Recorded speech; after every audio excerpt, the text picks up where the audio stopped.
Welcome to the M-STEP Computer Adaptive Assessment for ELA and Mathematics video training series. These training videos are presented in 3 chapters. In Chapter 1, we will discuss the general navigation and functionality of the M-STEP assessment in Mathematics and English Language Arts. In Chapter 2, we will explore the item types, tools, and functionality featured in the M-STEP English Language Arts assessment. And in Chapter 3, we will cover the item types, tools, and functionality specific to the M-STEP Mathematics assessment. We will also provide additional resources for teachers and students to become familiar with the computer adaptive test. Chapter 1. The M-STEP Computer Adaptive Test Overview. The M-STEP is a computer adaptive test, commonly called a CAT.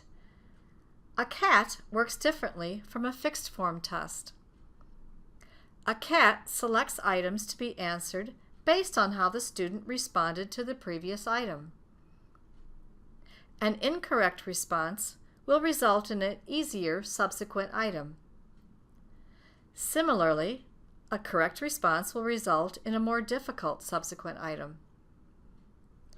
A CAT, therefore, does not allow students to go back to previous items.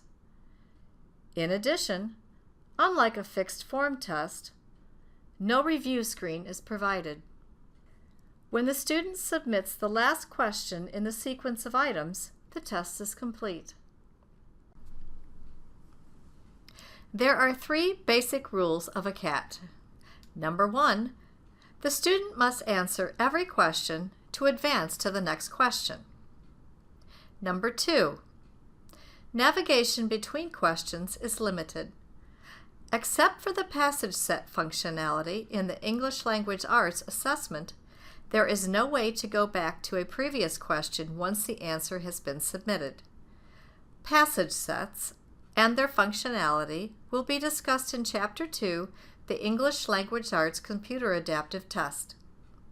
And number 3, because the CAT is not timed and is dependent on student responses, schools have increased flexibility in scheduling breaks. In both the English Language Arts and Mathematics Computer Adaptive Assessments, students must answer each question to advance to the next question.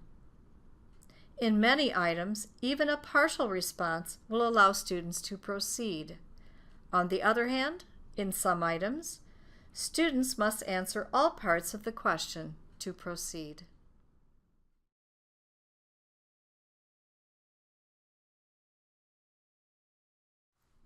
In this item, note how the Next button is dark gray. This signifies the Next button is active and the student may select Next to advance to the next item.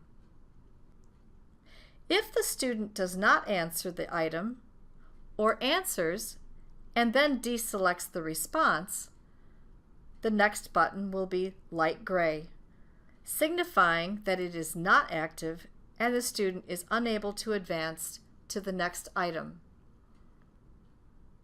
Once the student clicks the Next button, he or she will see this warning.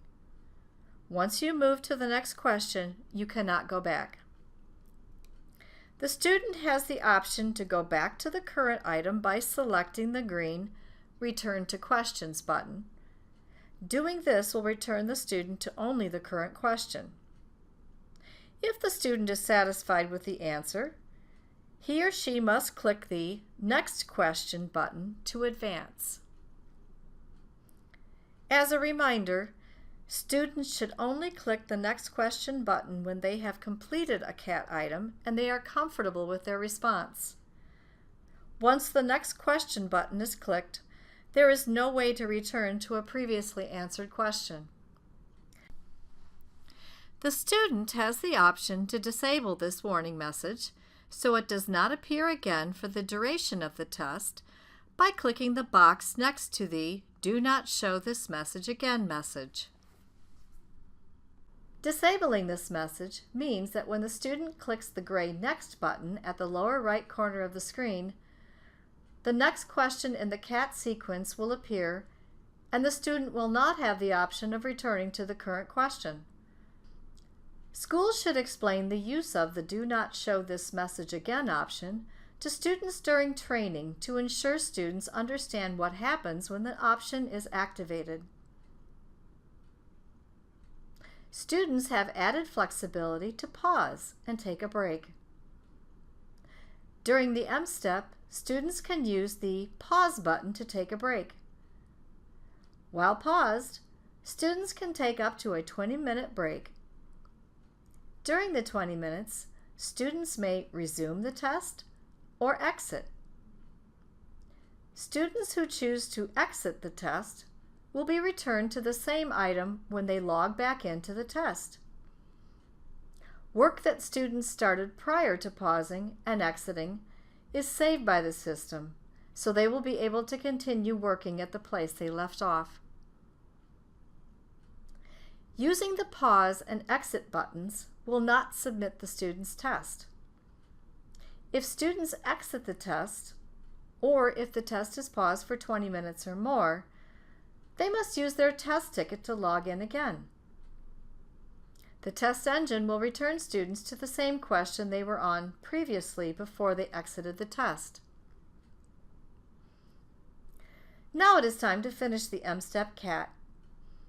As students work through the M-Step CAT assessments, they will not see an item countdown. Due to the nature of a CAT, there is variation in the exact number of test items. At the end of the test, when the student selects the Next button, they will be greeted by the Congratulations screen. The only thing left to do is to select the Exit button. There is no review screen in a computer adaptive test. Once a student selects Exit on the Congratulations screen, his or her test will be submitted. Even after viewing this video, you may still need more information.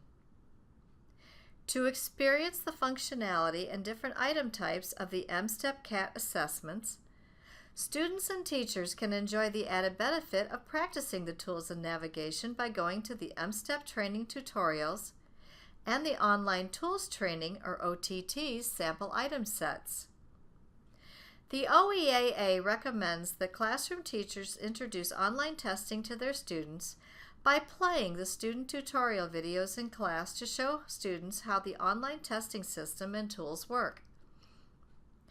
Once the student tutorial videos are shown and discussed in the classroom, teachers can then show the OTTs to the entire class. After students have watched the student tutorial videos and watched the teacher navigate through the OTTs using a projector or any other projecting device, each student should be provided hands-on practice with the online sample item sets contained within the OTTs, ideally using the device they will use during testing. If you have additional questions concerning the M-Step CAT assessments, send an email to mde-oeaa@michigan.gov with Michigan CAT in the subject line. MDE staff will be sure to address your question in a timely manner. For more information about the M-Step assessments, see the M-Step Test Administration Manual. For more information about other state summative assessments, see the 2017-2018 Guide to Michigan State Assessments document. Both documents are available on the OEAA webpage at www.michigan.gov/OEAA. Next up, Chapter 2, the M-Step English Language Arts Computer Adaptive Test Training Video.